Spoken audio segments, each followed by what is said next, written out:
In this demonstration, we're going to look at configuring the endpoint protection point site system role and also as well client settings. On my System Center Configuration Manager admin console, first thing I'm going to do is I'm going to come to administration, and on administration I'm then going to come to my site configuration, and within my site configuration I'm going to go to my servers and site system roles. Then what we'll do is we'll go for our LON CFG machine, which is our config manager server, and what we're going to do here is add some site system roles. This will then bring us into a little wizard. So on the first page here, we're happy with the server, we're happy with the fully qualified domain name, we're happy with the Active Directory Forest, so we'll select Next.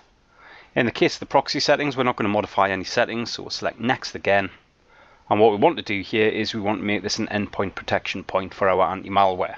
So we'll select OK at this point, and then what we'll do is we'll select Next. This brings us into a license agreement that we'll have a quick read through. So we've read all of that. I fully understand and accept the license and select Next. Once we get to our Microsoft Active Protection service, I don't have internet access, so I will just click on Do Not Join Maps, and then we'll select Next again. Read through the summary, select our Next button. Won't take too long to just work through the progress. Then what we'll do is we'll select our Close button. And what we'll do is we'll need to leave this for a few minutes just to install the software.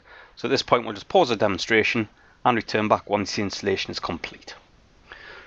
So now we'll just verify the installation. So we'll just come down to monitoring. Within monitoring we'll go to component status. And what we're looking for here is we're just looking for our endpoint protection. So all we'll do is we'll scroll and just find our endpoint protection manager. We'll right click, we'll show the messages, and we'll just show all. And what we're looking for here is when we click OK, we're looking for that the service has actually started. So yep, so we're fairly happy that this has indeed started. So at this point here we can just close this down.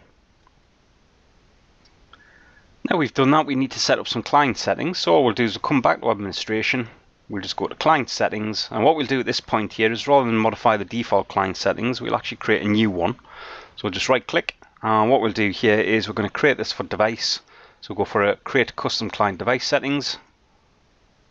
Then what we need to do is we just need to fill out some of the information. So the first thing we need to do here is just fill in the name. And I'm going to call mine endpoint protection. Then what we'll do is we'll come to endpoint protection. Then we'll click on endpoint protection. And what we need to do is we just need to modify some of these settings.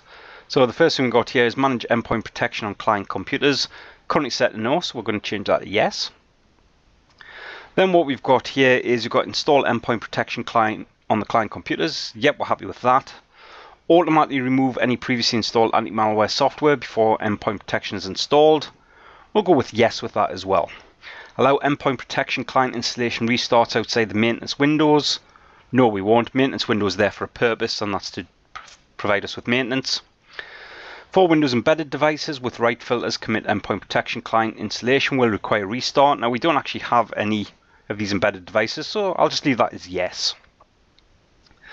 Then what we've got is we've got suppress any required computer restarts after the endpoint protection client is installed. We'll leave that as a yes currently. And then what we'll have a look down here, allow period of time users can postpone. 24 is fine. And disable alternate sources such as Microsoft Windows Update. What we'll say at this point here is we will disable alternative sources. We want all of our endpoint protection to come from Configuration Manager. We'll then select OK. Finally, what we have to do is we actually have to deploy that to something. So we'll just highlight, right click and deploy. And then what we're going to do at this point here is we'll just go for let's go for a little collection that we created earlier on called our endpoint protection pilot, because we want to test this before we roll it out across our organization. We'll then select OK, and that's the end of this demonstration of installing the endpoint protection and managing client settings. Thank you.